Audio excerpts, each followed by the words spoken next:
কই যাস? হ্যাঁ, কই যাচ্ছিস? আমাকে মারধর করে তখন পালাবি?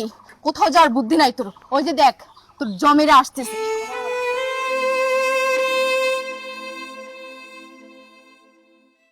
কি ব্যাপার? আব্বা আর ভাইজানের সাথে পুলিশ কেন? কি হয়েছে? পুলিশ কেন আসছে একটু পরেই বুঝতে পারবি। তোর কোথাও যাওয়া হবে না। তুই আমার গায়ে হাত তুলছিস না, আজকে তোকে আমি মুচি শিখে দিয়েই ছাড়বো। এই থাম তুই। কি পাইছিস তুই? কি পাইছিস? খুব সাহস হয়ে গেছে তোর না? খুব বার বেড়ে গেছে তোর। আজকে তোর অবস্থা খারাপ আছে। স্যার, এটা উঠান, এটা নিয়ে যাও আমার সাথে। এই কি হয়েছে বলতো? কি আর হবে ভাইয়া, আমি তো তোমাদের সবকিছুই জানাইছি ফোনে। ভাইয়া তুমি জানো, ও আমাকে দিনের পর দিন কত অত্যাচার করে। আমার অবস্থা দেখো, আমি কি এই পরিবেশে থাকার মানুষ? দেখছো আমার অবস্থা কি? এই দেখো একটা শাড়ি কতদিন ধরে পরে আছি, ওর কাছে আমি কোনো চাহিদাই পূরণ করতে পারি না। আমি যে ওর বউ, ওর সাথে গায়ে লাগে না। ও আমারও কোনো কথাই শোনে না, বরং আমার গায়ে হাত তোলে, যখন তখন বাজে ব্যবহার করে। ভাইয়া আমি আর সংসার করবো না ভাইয়া, সংসার করবো না। এই থাম।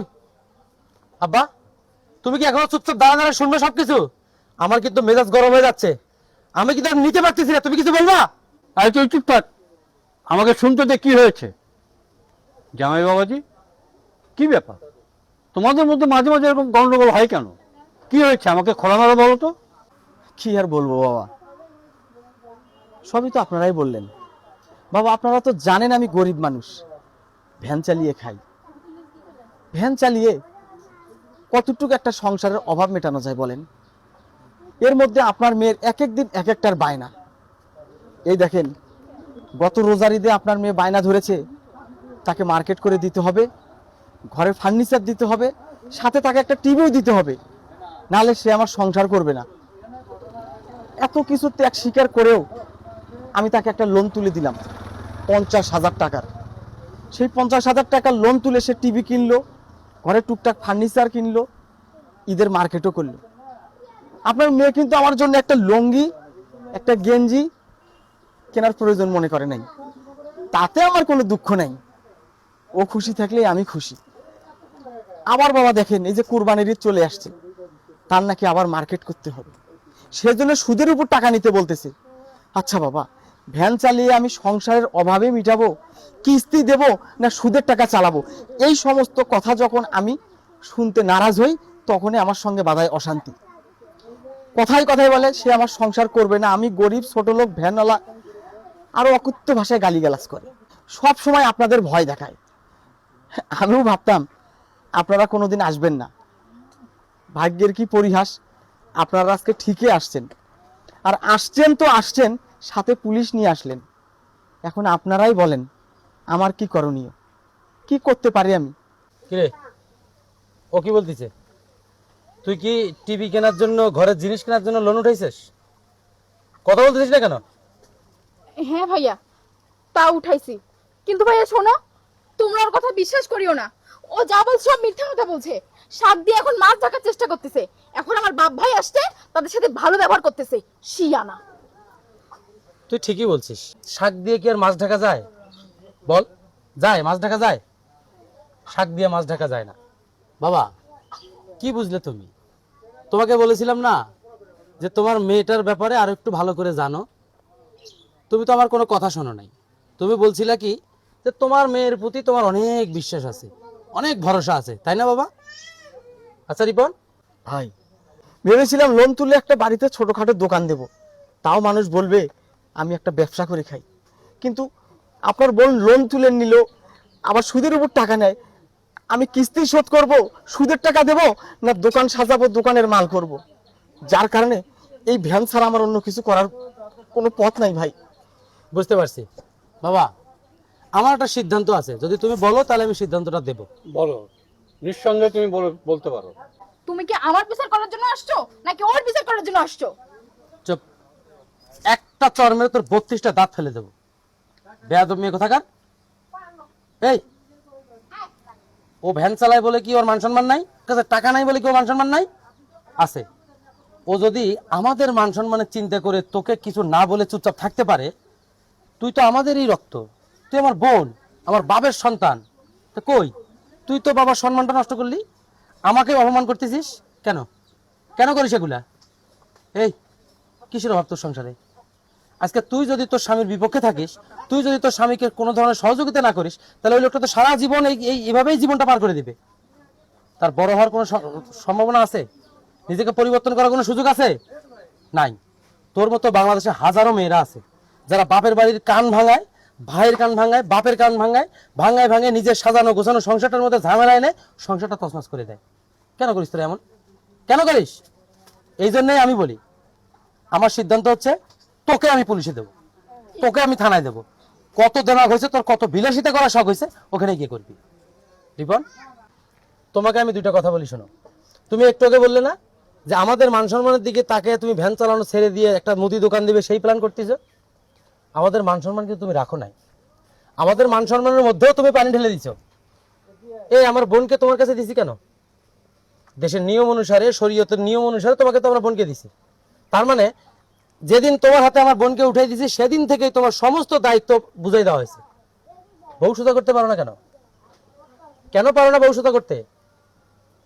অভাব তো ইচ্ছে করে আসে না, অভাব আমরা ডেকে নিয়ে আসি। যে সংসারে স্বামী স্ত্রীর মিল থাকে না, যে সংসারে স্ত্রীর প্রতি স্বামীর বিশ্বাস থাকে না, স্বামীর প্রতি স্ত্রীর বিশ্বাস থাকে না, সেই সংসারে 1000 টাকা ইনকাম করলেও তো রহমত পাবে না, তুমি কোনো ধরনের উন্নতি করতে পারবে না। বউর এত বড় সাহস হয় কিভাবে যে কিস্তির টাকা নিয়ে টিভি কেনার? বউর এত বড় সাহস হয় কিভাবে কিস্তির টাকা নিয়ে মার্কেট করার? আবার কথায় কথায় তোমাকে বলে তোমার সংসার করবে না, তালাক দিয়ে দাও, দিয়ে দাও তালাক। ভাইয়া দেখি কোথায় যায়।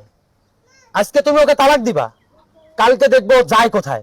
আমার বাড়ি যাবে, আমি লাথি মেরে বের করে দেবো। কারণ ওর দায়িত্ব আমার কাছে নয়, দায়িত্ব তোমার কাছে, দায়িত্ব বাবার কাছে। মেয়েরা বড় হবে, তাদেরকে বিয়ে দিয়ে দিবে, বাবার দায়িত্ব শেষ, পুরো দায়িত্ব স্বামীর। এবার তুমি তোমারটা বুঝবে, বউ রাখবে নাকি তালাক দিবে নাকি কি করবে সেটা তোমার ব্যাপার। বাবা, বলো। আমার এই কথার মধ্যে তোমার কোনো কথা আছে? আমার কোনো কথা নেই। এখন তুমি কি এখানে দাঁড়ায় থাকবে নাকি আমার সঙ্গে চলে যাবে? অবশ্যই তোর সঙ্গে চলে যাব। চলো। আর ওকেও দুটো কথা বলে যাচ্ছি আমি। শোন, একটা মেয়ে বিবাহের পর লাল শাড়ি পরে স্বামীর বাড়িতে আসে, আর সাদা কাপড় পরে স্বামীর বাড়ি থেকে কবরস্থান পর্যন্ত চলে যায়। তুই ভালো হয়ে যা, এখনো সময় আছে। মিলন, চলো। দাঁড়াও বাবা, তুই কি ভাবছিস আমি সত্যি সত্যি তোর কাছে পুলিশ নিয়ে আসছি? তুই যখন বাবাকে ফোন করে বললি যে বাবা পুলিশ নিয়ে আসবে, আজকে এই ছোট লোকটাকে আমি ধরাই দেবো, আমি ওর সংসার করবো না, আমার প্রতি প্রচুর নির্যাতন করে, আমি ওকে মামলা দেব, তখনই আমার কথাগুলো কেমন গোলমাল মনে হয়েছে। যার কারণে এটা হচ্ছে আমারই বন্ধু লেলিন, ওর এই পুলিশের পোশাক পরিয়ে তোর কাছে আমি নিয়ে আসছি, দেখি তোর মনোভাবটা কি হয়। লেলিন, তোকে কি বলছিলাম? আসলে মিলন, তোর কাছে আমার শিক্ষা নেওয়া দরকার ছিল। এই শিক্ষাটা আসলে প্রত্যেকটা বাসায়, প্রত্যেকটা ঘরে ঘরে দেওয়া দরকার, যে আসলে যার ঘরে এরকম বাপ ভাই আছে তাদের সংসারটা কত উজ্জ্বল, কত ভালো। আমি হয়তো তোর সঙ্গে না আসলে বুঝতে পারতাম না।